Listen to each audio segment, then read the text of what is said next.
So the next question that came through was starting with a reference by the great poet Khalil Gibran and his poem On Marriage. So the quote from the poem reads, "And stand together, yet not too near together. For the pillars of the temple stand apart, and the oak tree and the cypress grow not in each other's shadow." And the question is, our current state of lockdown is uncharted territory for most couples. What wisdom can we learn from Vedanta to help deal with our current situation? So let's go back to the quote and just reread it. He says, "And stand together, yet not too near together.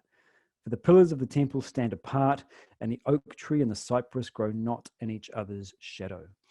So the first thing we can ask ourselves is, what is it that needs to be dealt with? Yeah, good way to put it. So how can we make the relationship functional when you're on top of each other 24/7 and you don't get the natural relief that comes from the space, because my partner has her job, I have my job, etc. We naturally come and go. So this is what needs to be dealt with. So what's important to understand is that we're not dealing with the proximity. What needs to be dealt with is our own mind. Proximity is just a situation. That's just a circumstance. The thing that we need to deal with is the way that I react to those stimuli. So I need to find a way to manage myself. So basically the idea is that we're dealing with the lack of elbow room. And again, elbow room is put here in inverted commas to indicate that it's not a physical elbow room that we're talking about. It's the emotional space that we all need. That's what's lacking. And so it comes from this very important point that any joy that we experience is not created by the contact. The joy is created by the space between the contact. And the example that we always use to illustrate this is mango season. The first mango of the season shoots you to the heights of ecstasy because it's been so long since you had one. But if you were to sit down with a box of a dozen mangoes and eat them one after the other, by the time you've got to the third mango, the amount of joy you're getting from it has dropped to zero, or the second mango, or the fifth mango, depending upon your particular temperament. So what's creating the joy of the mango? The joy is being created by the space between mango contacts. So what are some things that we can do to manage our own minds so that when we are in lockdown with a person on a continuous basis, we keep the joy of the contact. We keep the joy of the association. As with many of the discussions we have regarding managing our own minds, we always try to start with gratitude. This should be a refrain that we try to drill into our minds, try and pile drive it into our brains, inscribe it on our hearts. This idea, it starts with gratitude. What starts with gratitude? Everything does. So imagine life alone. Imagine life without your partner, your spouse, your children, your parents. Take a moment to imagine that that person is no longer there. And the sad truth is that it's not difficult to do that in this situation. When we see the death rates that are associated with this particular virus, it's not out of the realms of possibility.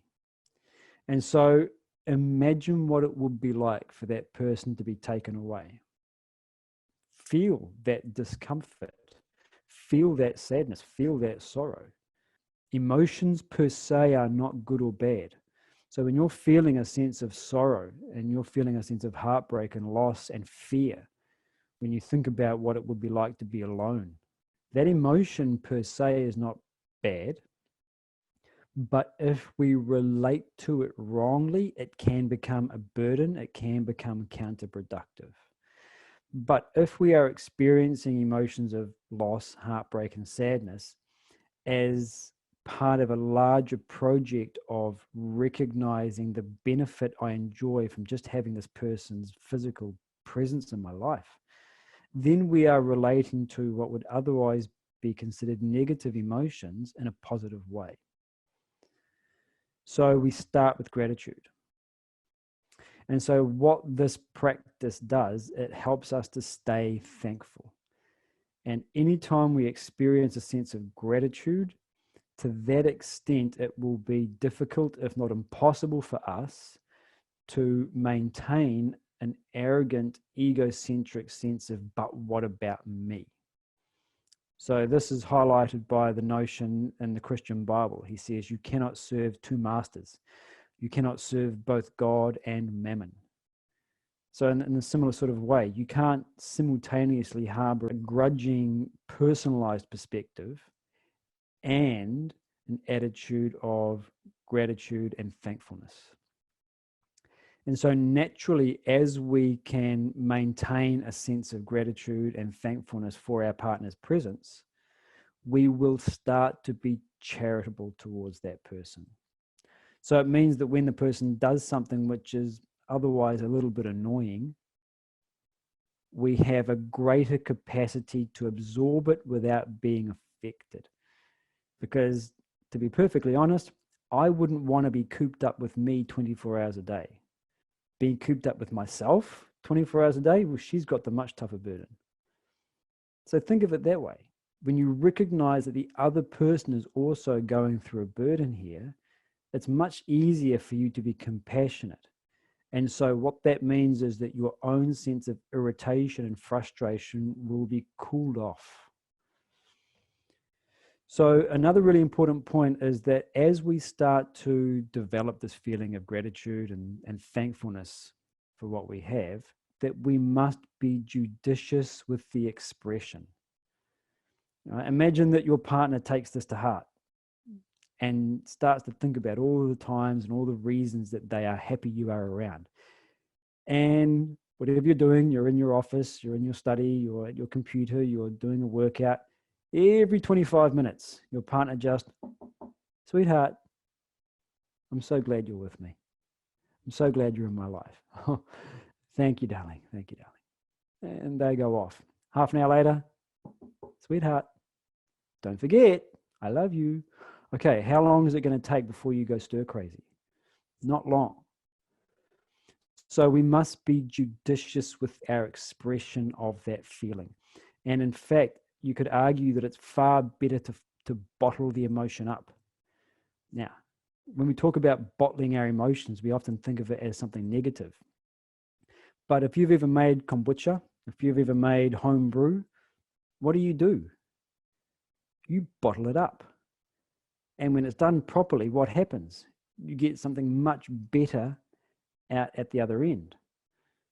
So when we talk about bottling up our emotions, we don't mean suppressing them. It means having an intelligent regulation of the emotion itself. Be judicious with how and when you will express it.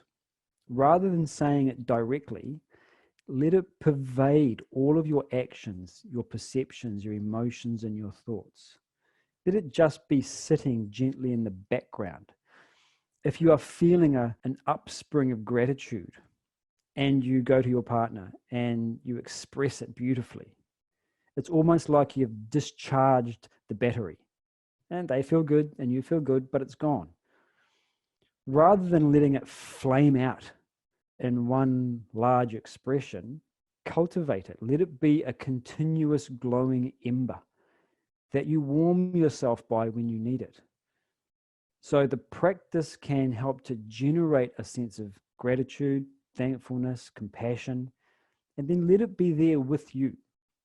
Be careful when you will express it, not just because the other person may not really want to hear it at the moment, but also because if you can keep that protected, then you can use it as a resource to go back to over and over again so that when you need it, it's readily available.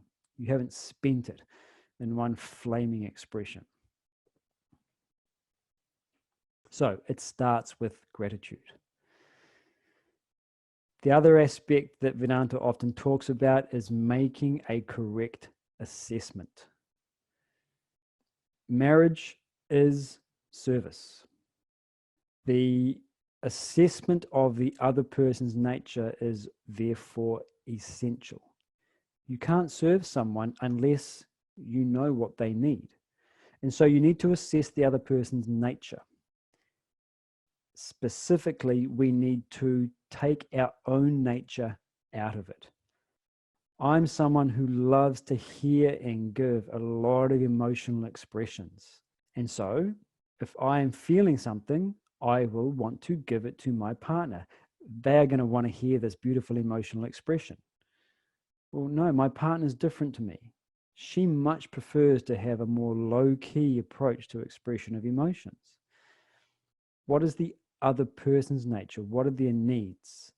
And we have MPEIS sitting here: material, physical, emotional, intellectual, and spiritual. In the different domains of that person's personality, what are they like? What are their needs? And it's pretty easy because by and large, as human beings, we have much the same needs. We all need contact and solitude, physical contact, interaction at a gross physical level, emotional exchange, intellectual exchange. We need contact. Without it, we die. The research shows that young children who are in, say, intensive care, newborns, they respond much better if there is touch. And so part of the health treatment of the infants who are in care is just for the nurses to go and touch the children, place their hands on head and shoulders and neck and belly and just let them know that you're there. Contact is a necessary part of our existence. And so is solitude. We need alone time. We need to have space where I am just with myself. And so the whole surveillance culture, software on our kids' phones, we put it in their cars, we overlook everything that they do. They're never alone. They never have the ability to be with themselves and to make choices on their own without anyone watching. What's integrity? Doing what you know you should do even when no one's watching. You'll never learn to use your moral compass if you're doing it because, well, I know that someone's watching. And so solitude is something else that we need to give. There's a beautiful quote by Rilke, and he talks about marriage as when we are guardians of the other person's solitude. And so we need to be clear. Does this person need contact? Does this person need to be left alone? We also all need to be listened to. We all need to be heard. If I have something to say and I get the impression the other person's just waiting for their turn to talk, it's highly frustrating. And at the same time, we also all need to listen. We also need to shut our mouths occasionally and actually try to figure out what this person is talking about. We all need seriousness. We all need lightheartedness. If you only have one, it becomes a burden. You may know somebody who always has a flippant nature. Everything they say, there's a quip or a non sequitur, or a little joke. It's their way of relating to difficult circumstances is with a joke. They're never serious. It becomes a burden. But if the person's only always serious about things, that's also a burden. So what's the other person's nature? What do they need? Etc. and etc. The idea here is that there will be a range of different personality traits in all of the different domains that your partner needs. So the second aspect is an assessment of the person's nature and a clear intention. How can I serve? Does this person need me to leave them alone right now? Does this person need me to come forward and contact them right now? Etc.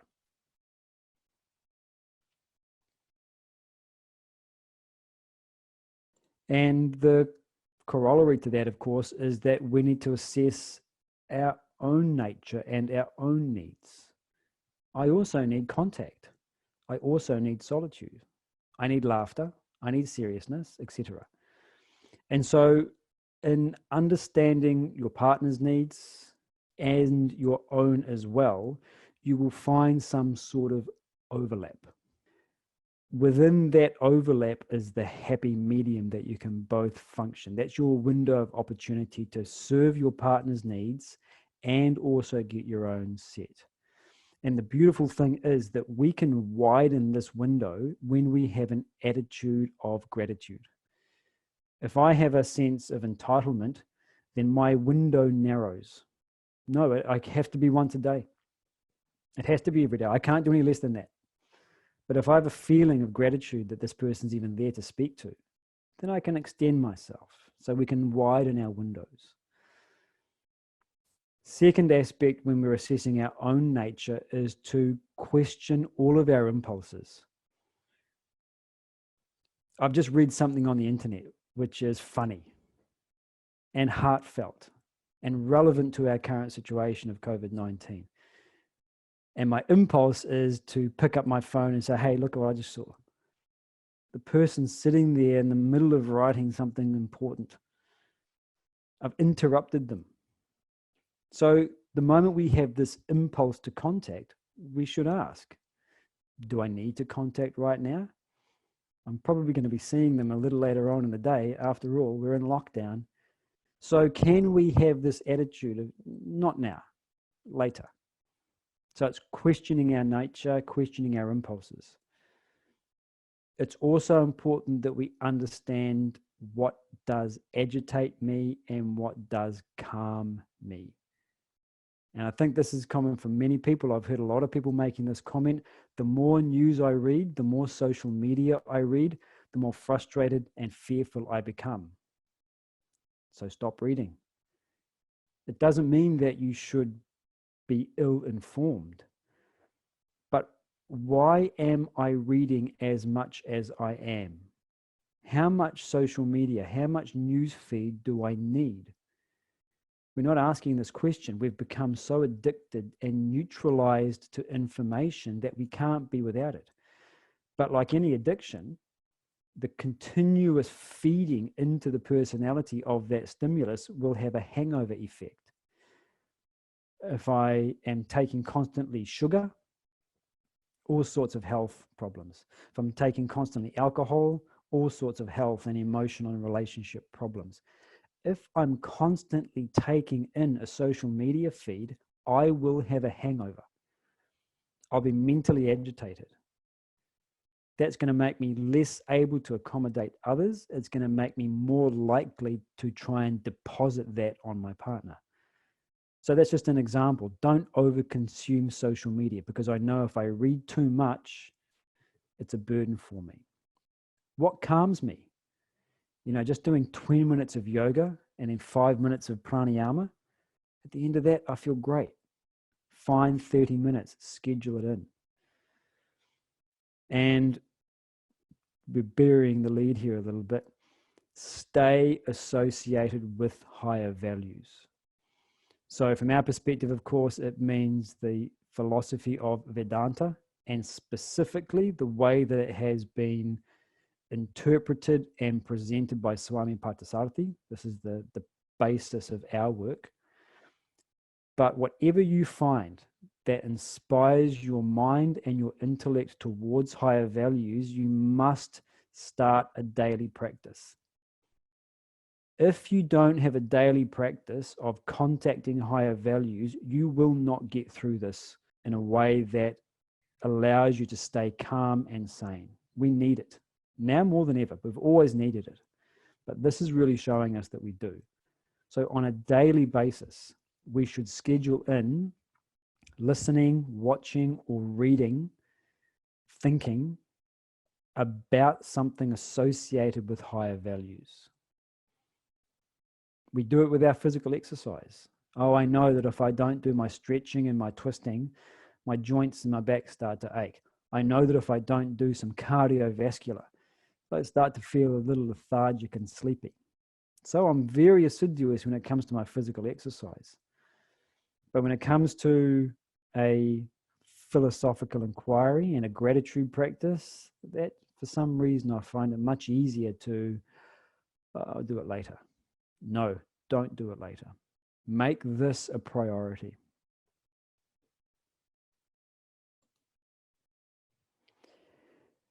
And so the other final aspect I want to touch on is prioritizing activity that doesn't require another person.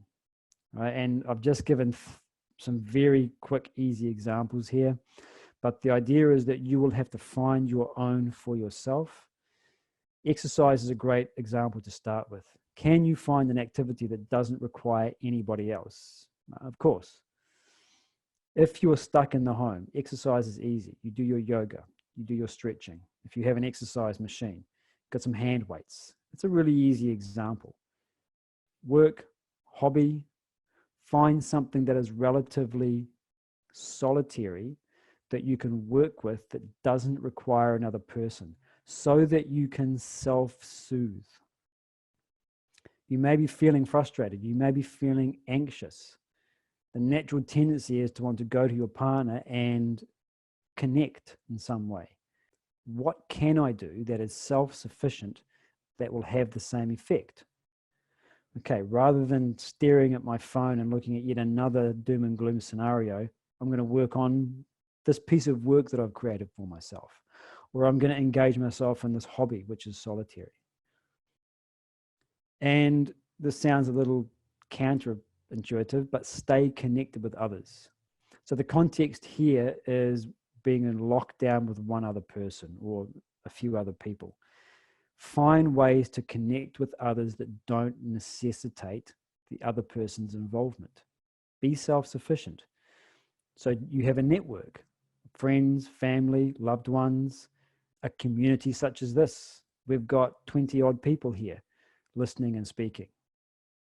So find activities that you can use, that you can go to as a refuge, where you are feeling that sense of relief, but it doesn't require the participation of the other person. Sadhana. This is essentially what we are talking about. Sadhana, the Sanskrit word, means spiritual practice.